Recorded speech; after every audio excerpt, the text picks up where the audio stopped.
What's up, everybody, and welcome to another episode. Hit the like button, subscribe to my channel, and share the video. Hit the join button and become a member. Why? Well, members get exclusive content. Hit the bell icon on my channel so that you'll receive a notification every time that I drop a video, and you can go and check the video out. Subscribe to the channel. Go Up Movement, my people. Stay Free People Movement. Subscribe to the Inside Story with myself, Damian Porter, if you have not already subscribed.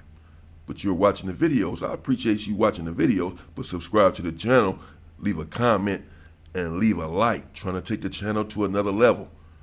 I'm going to do my part. Will you do yours? Let's get into it. How did Hoover Porky, that's what I call him, but my little bro Porky, from 107 Hoover. You all are familiar with him at this juncture. How did he pass away? How did he die? I was going to wait to bring you that. Tell you about a few more fights that he had first and leave it for later.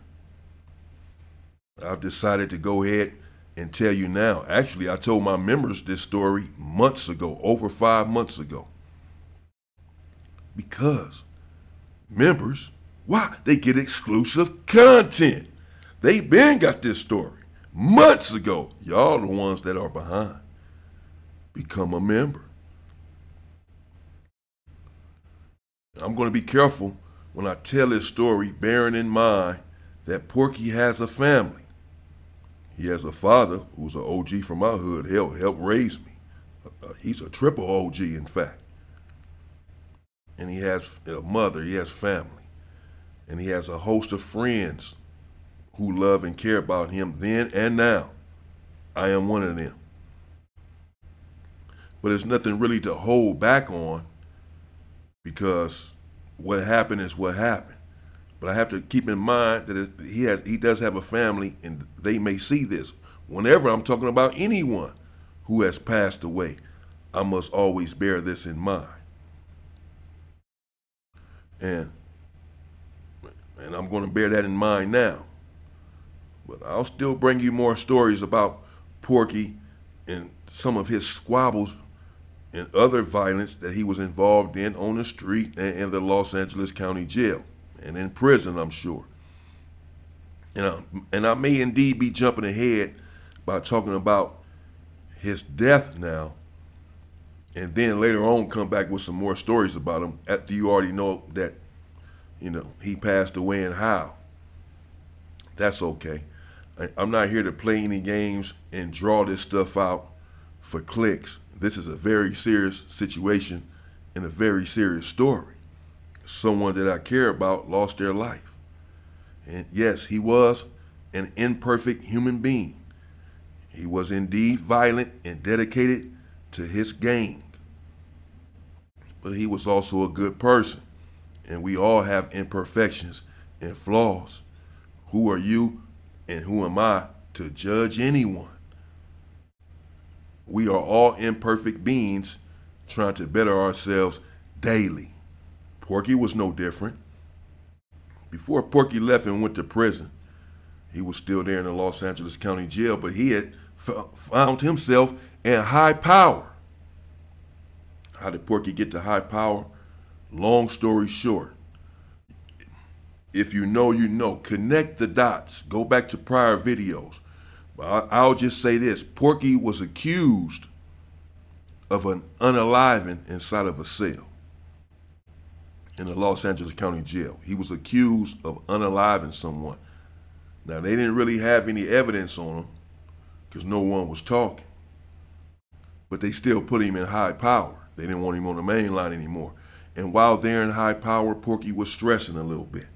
He began to get into it with one of the OG homies that was there in high power. They were having screaming matches over the tier because they could not get to one another.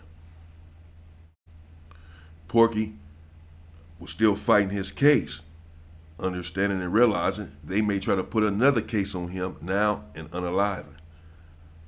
So he was none too happy before he had left and went to prison. I'm just giving you a little insight into his mindset and mind frame before he left. He had been in high power for 5 months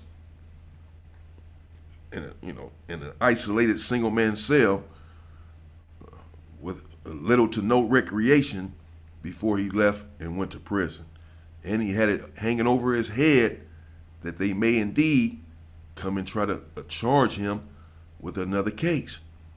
Porky had received 17, 18, 19 years, one of those, for the multiple robberies that he was in the Los Angeles County Jail for. Again, he had, 10 to 15 robberies. He had a string of robberies, him and his crimees, his co-defendants, according to the prosecution, had put together 10, 15 robberies. He was in the county jail fighting that. That's when he was having all of them fights for 2 or 3 years or so. Eventually, he took a deal, again, between 16 and 19 years. I forget the exact number, but it was a long time. He had time, he had credit for some time served, 3 or 4 years. And with the new laws and the way that people were coming home, began to come home just recently, I'm sure he would have been home by now because he passed away. It had to have been 2016. And so, we're talking 8 years ago, going on 9 years. And with this 3 or 4 years credit that he already had, and said he had a 17-year sentence, you're looking at doing another 8 or 9 years. He'd have been home by now or on his way home. He'd have a year or so, 2 years left. However, that's not how it turned out, unfortunately. And with Porky being of an ill mindset as he's approaching prison, because not only does he potentially have another case hanging over his head, he has, again, a long, lengthy sentence now already. And, for the unalivened that he's accused of, people are chirping, people are saying things about it. Some people are not happy because of the person that he was accused of unaliving. I'm not going to get into any details. Again, if you know, you know.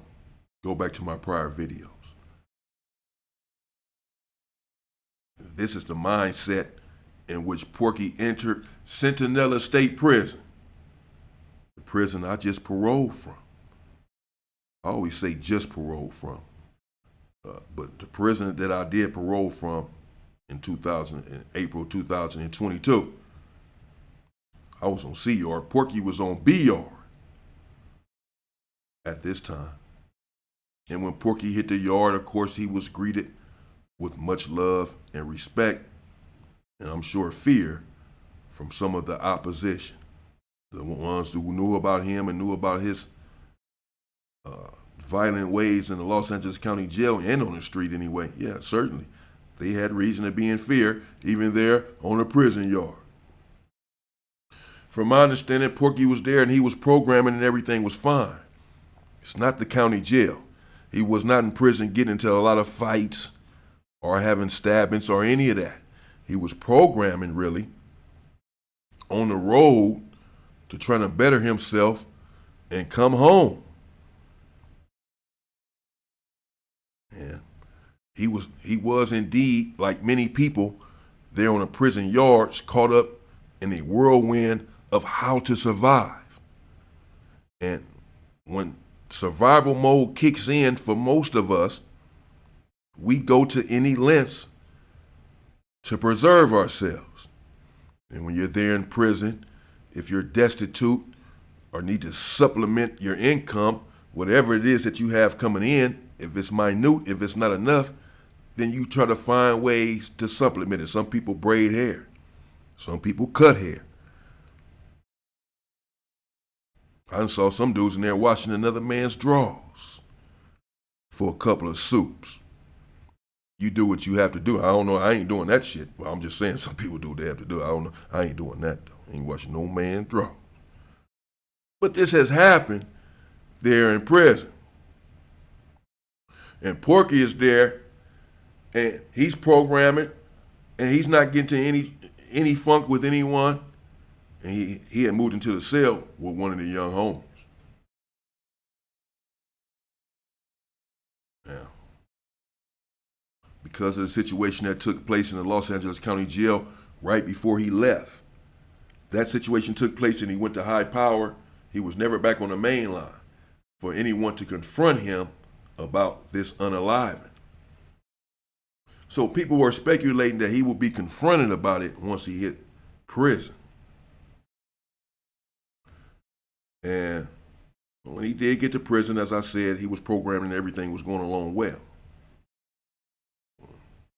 Apparently, Porky was dealing with narcotics of some sort. I don't know how deep his dealings were, but he had some. And in fact, he had this illegal substance on him. And I don't know if the police caught wind that he had it on him. I don't know if they saw him with it. I don't know how they knew, but the police began to chase him. They chased Porky. And Porky was running across the yard because he had this stuff on him. And again, the police are chasing him because they seen it, they know it, they saw a transaction. I'm not sure, but for whatever reason, they got on him. They believe something's going on with him, so they after him. And their suspicion is confirmed because Porky took off running. So now they're on the yard chasing him.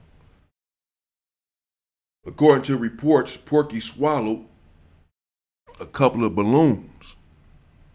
These balloons contain Christina Aguilera, the Cristal, that white stuff, the Jennifer Aniston.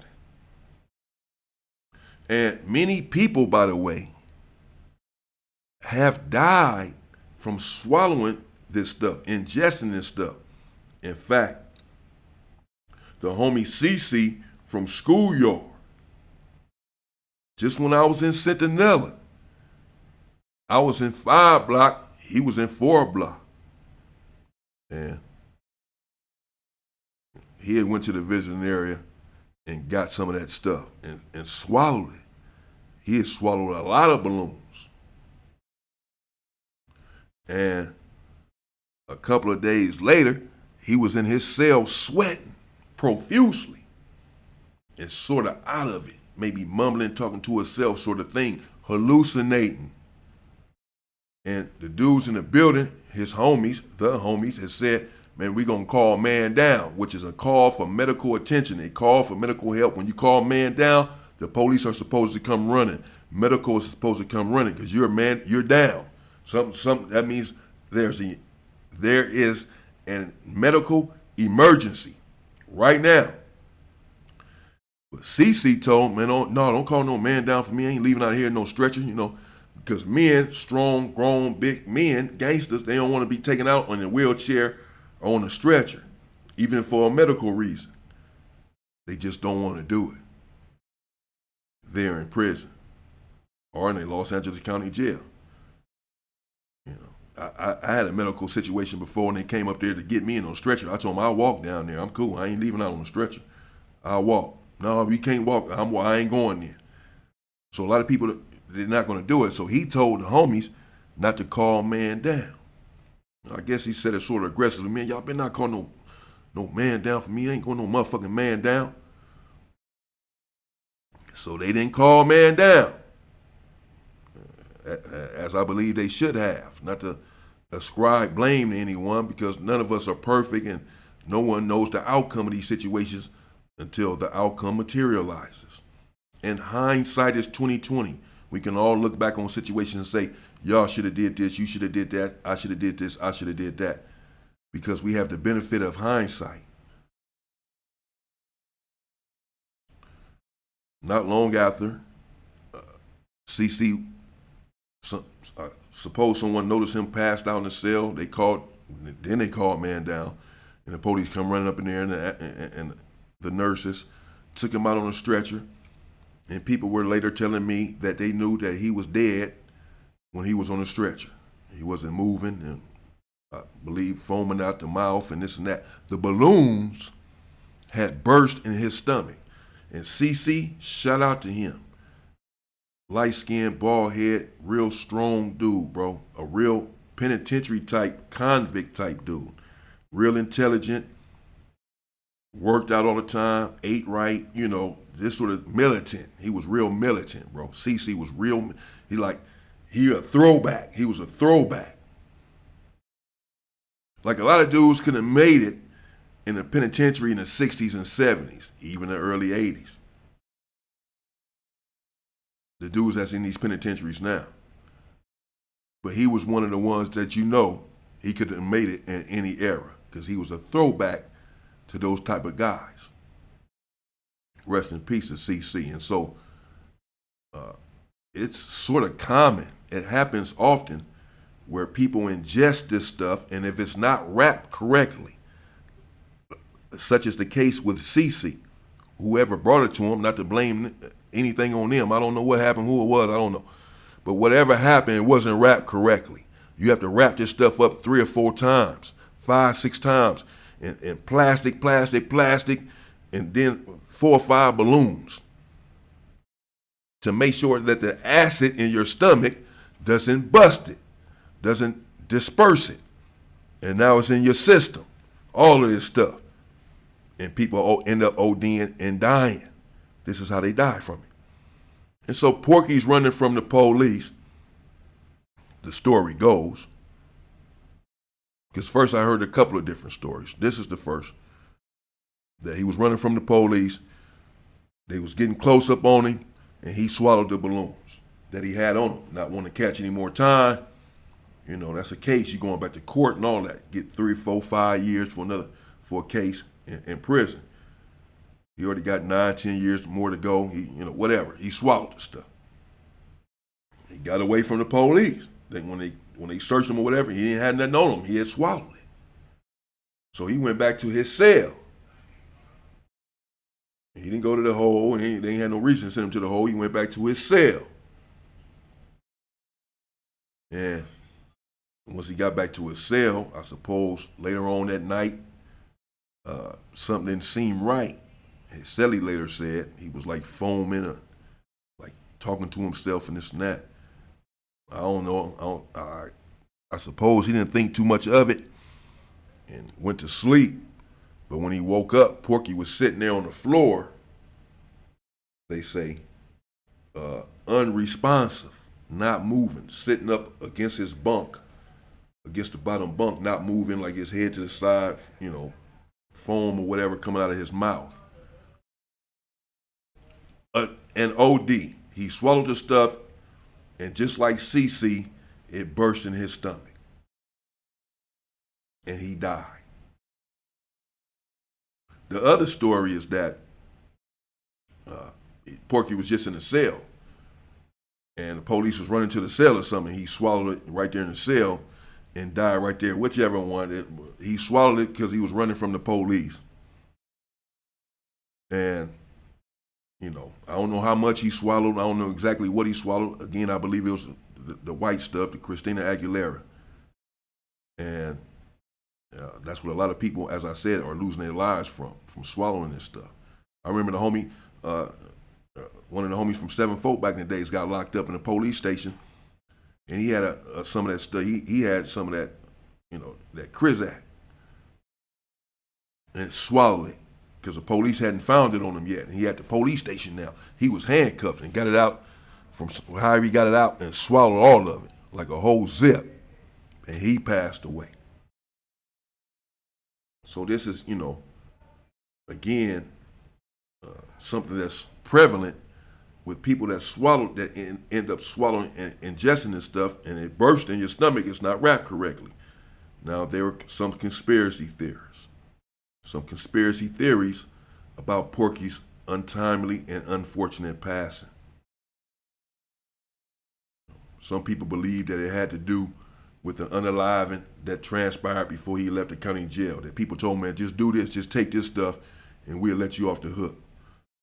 Basically, just off yourself. And all that. I don't subscribe to any of that. Porky would never do anything like that. Porky don't, man. No, sir. A straight gangster. A man. That dude was a man. Ain't nobody gonna make him take anything he don't want to take and say, you do this, we won't hurt you. You just hurt yourself so that we don't have to hurt you. Man, please. He'd take on the whole world. So no, those are just people trying to point the finger at the Hoovers, really. Trying to point the finger at the homies like the Hoovers had something to do with it. We all love Porky and had nothing to do with it. He ingested this stuff running from the police. These conspiracy theories, whoever believe it, let me disabuse you of that right now. He did not, he was not set up or any of that. Unfortunately, he ingested some stuff running from the police, and he went to sleep and he never woke up. That was in Centinela on B Yard in a cell, and that's how Porky passed away, man. So I want to bring y'all that story. I ain't want to hold it up any longer. Porky at that time had to have been 29 years old, maybe about 29 years old. In fact, hopefully, on this thumbnail and throughout this video, I'll be showing you the real picture of Porky. That'll be the real picture of Porky. That's Porky right there on the thumbnail. That's Porky right here in these pictures. That's the real Porky. 107 Hoover. And so you already know some about his life, some about his fights and squabbles, some about his mindset there in the Los Angeles County Jail, and now you all know how he went to prison and passed away. Rest in peace to Porky. We all love him and care about him. We still do. His death is a cautionary tale. It's also miserable and painful for many people, including myself. But it's a cautionary tale because for those who are watching, what's the lesson? Don't swallow this stuff. Do not swallow this stuff, even if you think it is wrapped up right. Don't swallow it. Don't swallow any of that stuff because again, it does take lives. It does take people's lives. And Porky was trying to get on the right track and change some of his ways. He was. A lot of us end up growing out of some of our earlier behaviors. And we all need the grace to evolve. So you can't necessarily judge someone by how they were, comporting themselves in their younger years. Because oftentimes we end up growing out of some of those ways. And I believe Porky was on the way to that very thing, growing out of some of those violent ways. He was trying to turn a corner, and then this happened to him. So that's what happened with Big Porky, man. Big Porky 107. Got to Centinela State Prison, ingested some stuff, swallowed it running from the police, and he passed away. I'm going to keep Porky alive and keep his name alive. I'm going to bring more videos on Porky. As I've said, and Tiny Goofy. I'll also tell you again how Tiny Goofy ended up on the SNY yard. I spoke to Tiny Goofy. He told me to tell a story. He wants me to tell a story. Because, he feels like he should not be there, as many people feel like he should not be there. And I will get to that story. And that's what happened to Big Porky. Rest in peace to Big Porky, 107 Hoover. We all love you. And again, I didn't want to leave y'all hanging anymore. Porky passed away, ingested this, this stuff that's not made for human consumption. That's why it takes lives. Stay away from it. It's the lesson here. And I'll be back. In the meantime, stay free, people.